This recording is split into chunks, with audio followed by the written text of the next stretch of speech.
गुजरात की तपती धूप में नल सरोवर गांव झुलस रहा था। मई का महीना था और दोपहर के 2 बज रहे थे। आसमान से मानो आग बरस रही हो। गांव के चौराहे पर 2 ठेले खड़े थे, एक समीर का और एक उसके छोटे भाई मोहन का। समीर तेज दिमाग वाला था, पर उसकी तेजी ईमानदारी में नहीं बल्कि चालाकी में थी। उसकी पत्नी माया भी उसी से मिलती जुलती थी, मीठी बोली पर नीयत में खोट। दूसरी तरफ मोहन सीधा साधा इंसान जो मेहनत पर भरोसा रखता था। उसकी पत्नी नेहा भी उसी जैसी संतोषी और नेक दिल। माया, आज गर्मी बहुत है। देख, गांव वाले पैसे लेके आ रहे हैं। आज ज्यादा रंग मिलाओ बर्फ में, चटकदार दिखेगा तो बच्चे ज्यादा आएंगे। हाँ हाँ, समझ गई। वो सस्ता वाला केमिकल रंग भी मिला देते हैं, कोई नहीं पहचानेगा। असली तो महंगा पड़ता है। मैं से भी ये गांव के भोले लोग क्या जाने रंग की पहचान। शाबाश। और सुनो, मोहन के ठेले के पास मत जाने देना किसी को। उसे तो बर्बाद करना इस बार। वो हमसे आगे कैसे निकल सकता है? छोटा है तो छोटा ही रहे। थोड़ी दूर पर मोहन अपना ठेला सजा रहा था। उसकी पत्नी नेहा असली रंग और ताज़ी बर्फ से गोले तैयार कर रही थी। दोनों में मेहनत की खुशी थी। नेहा, आज अच्छी बिक्री होगी।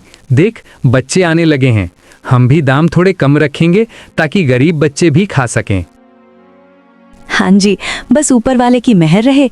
हम ईमानदारी से कमाएंगे, यही काफी है। बच्चों को अच्छा मिलेगा तो वो खुश रहेंगे, हम भी खुश रहेंगे।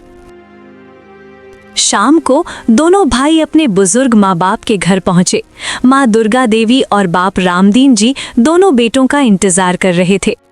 रामदीन जी को कुछ शक हो रहा था। पड़ोसी ने कुछ बातें कही थीं। समीर बेटा, सुना है तू मिलावट वाला रंग इस्तेमाल कर रहा है गोलों में और मोहन को तंग कर रहा है। ये क्या बात हुई? भाई भाई होकर? अरे बाबूजी, किसने कहा ये सब? झूठ बात है। हम तो बस मेहनत से काम करते हैं। मोहन की दुकान चल नहीं रही तो हम क्या करें? हम थोड़े ना रोके उसे। बेटा, झूठ मत बोल। माँ की आंखें होती हैं, सब दिखता है मुझे। और माया बहू, तू भी समझ, घर में बरकत ईमानदारी से आती है, धोखे से नहीं। माँ जी, आप चिंता मत करो, सब ठीक है। हम कोई गलत काम नहीं करते। माँ बाबूजी, आप दोनों बस दुआ करो। हम ईमानदारी से काम कर रहे हैं, भगवान देखता है सब। मोहन बेटा, तू सही रास्ते पर है, पर एक बात याद रख, इस दुनिया में सच्चाई को थोड़ी देर लगती है, पर जीत उसी की होती है।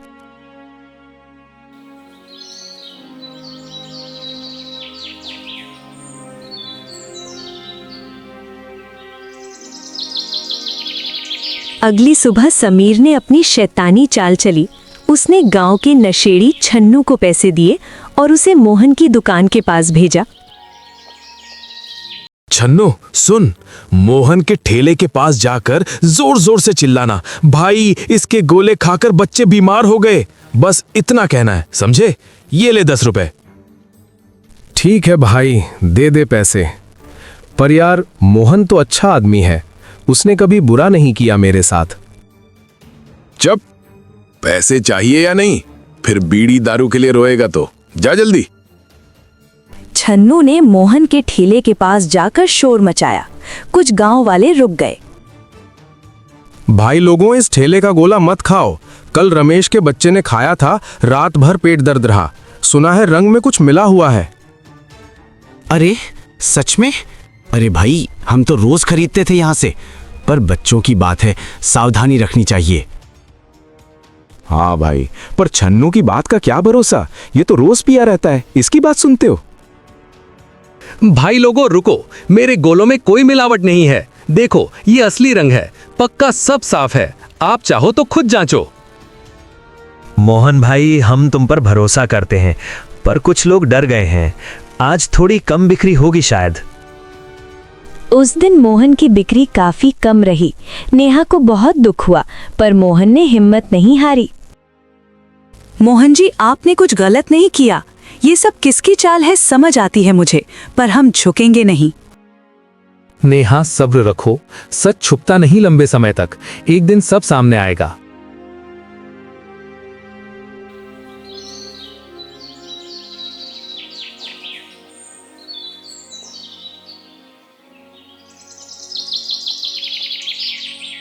अगले हफ्ते समीर ने और बड़ी चाल चली। उसने गांव के कुछ लोगों को झूठी अफवाहें फैलाने के लिए भेजा और यहाँ तक कि सरपंच के पास जाकर झूठी शिकायत भी दर्ज करवाई। सरपंच जी, आपका नमस्कार जी। बात यह है कि मेरा भाई मोहन, उसके गोलों में बहुत खराब मिलावट है, बच्चे बीमार हो रहे हैं। आप उसकी दुकान बंद करवा दीजिए, गांव की भलाई के लिए। समीर, ये बड़ा आरोप है। क्या सबूत है तुम्हारे पास? मोहन तो हमेशा से ईमानदार लड़का रहा है। सरपंच जी, सबूत तो मेरे पास है। देखिए, ये 3 लोग हैं जो कहते हैं कि उनके बच्चों को तकलीफ हुई, और आप जानते हैं गांव की इज्जत आपके हाथ में है। सरपंच ने जांच का वादा तो किया, पर तब तक अफवाहों की आग फैल चुकी थी। मोहन का ठेला 3 दिन के लिए बंद हो गया। घर में रोटी का संकट आ गया।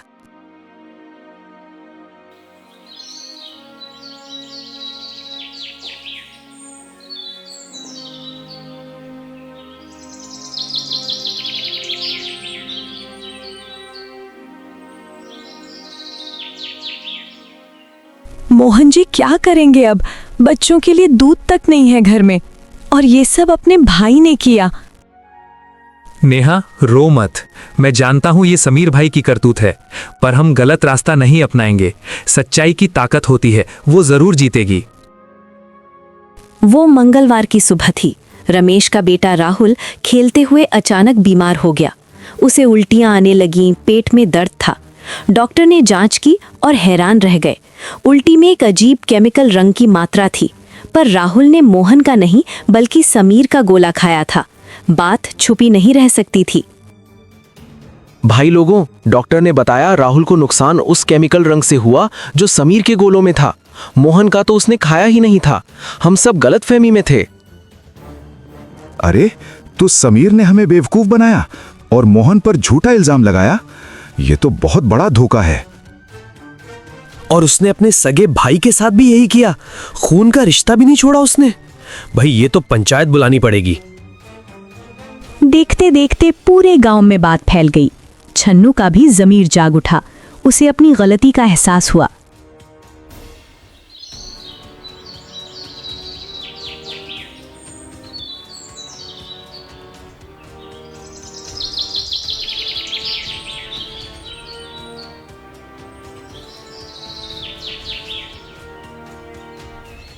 भाई लोगों, मुझे माफ करो। समीर ने मुझे पैसे देकर मोहन के खिलाफ झूठ बुलवाया था। मैंने लालच में आकर गलत किया। मोहन तो बिल्कुल बेगुनाह है। माफ करो भाई, माफ करो। शाम को गांव के बरगद के नीचे पंचायत बैठी। सरपंच जी गंभीर मुद्रा में थे। समीर और माया एक तरफ बैठे थे, घबराए हुए। मोहन और नेहा दूसरी तरफ। बुजुर्ग माँ बाप भी आए थे, आंखें नम, मन भारी। गांव वालों, आज हम यहाँ एक गंभीर मामले में इकट्ठा हुए हैं। एक तरफ धोखा और मिलावट है, दूसरी तरफ बेगुनाही। पंचायत सच को सामने लाएगी। समीर, उठ, सामने आ। सरपंच जी, वो मैंने बस थोड़ा रंग मिलाया था, पर उससे कोई नुकसान नहीं। समीर, झूठ मत बोल। डॉक्टर की रिपोर्ट सामने है। केमिकल रंग जो तू इस्तेमाल करता था वो खाने के लिए नहीं है। बच्चों की सेहत के साथ खिलवाड़ किया तूने और अपने सगे भाई पर झूठा इल्जाम लगाया। शर्म नहीं आई तुझे? सरपंच जी, माफ करना, हमें पैसों की जरूरत थी। हम गलत हो गए, पर हमने जानबूझकर किसी को मारने की नीयत नहीं रखी। नियत की बात क्या करते हो? मेरा बच्चा बीमार पड़ा और तुमने मोहन पर इल्जाम लगाकर उसकी रोजी बंद करवा दी। ये माफी के काबिल नहीं है। समीर बेटा, मैंने तुझे क्या सिखाया था? माँ ने कितना रोया होगा। भाई का दुश्मन बन गया तू। मैं क्या कहूँ अब? समीर, मोहन दोनों मेरे कोख से जन्मे हो। समीर, तूने जो किया वो माफी के लायक नहीं, पर माँ हूँ तेरी। गलती मान, माफी मांग मोहन से, अभी यहीं इसी पंचायत में। पूरी पंचायत में सन्नाटा छा गया। समीर की आंखें भर आईं। माया ने अपना मुंह ढक लिया। मोहन भाई, मैंने बहुत गलत किया। मैं लालच में अंधा हो गया। तुझसे जलन थी, तेरी तरक्की से डर था मुझे। माफ कर दे भाई, अगर कर सके तो।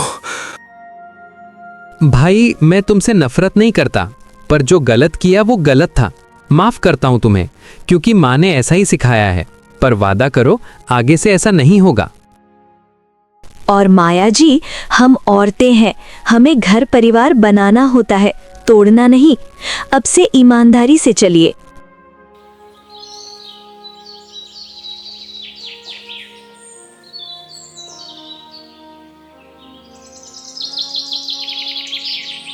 पंचायत का फैसला सुनो। समीर को अगले 1 महीने के लिए दुकान बंद करनी होगी। मोहन को हुए नुकसान की भरपाई करनी होगी और गांव के सामने माफी मांगनी होगी। आगे से मिलावट पर सख्त कार्रवाई होगी। पंचायत के बाद गांव धीरे धीरे सामान्य हो गया। मोहन की दुकान फिर से खुली और पहले से ज्यादा ग्राहक आने लगे। गांव वालों को उसकी ईमानदारी पर पूरा भरोसा हो गया था।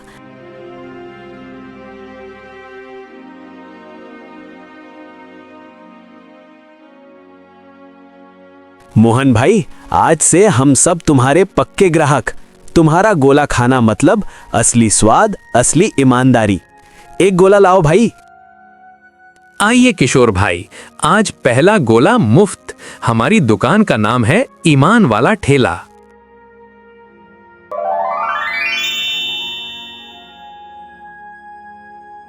समीर ने 1 महीना घर पर बिताया।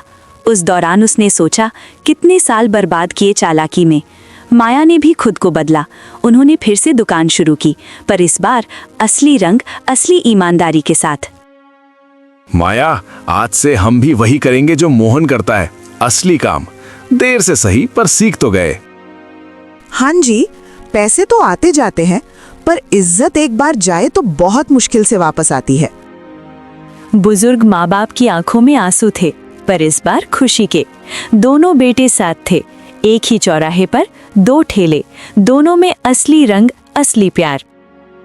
दुर्गा देख, दोनों बेटे साथ हैं आज। यही चाहिए था मुझे। पैसा दौलत नहीं, बस ये 2 बच्चे साथ रहें, यही मेरी दुआ थी।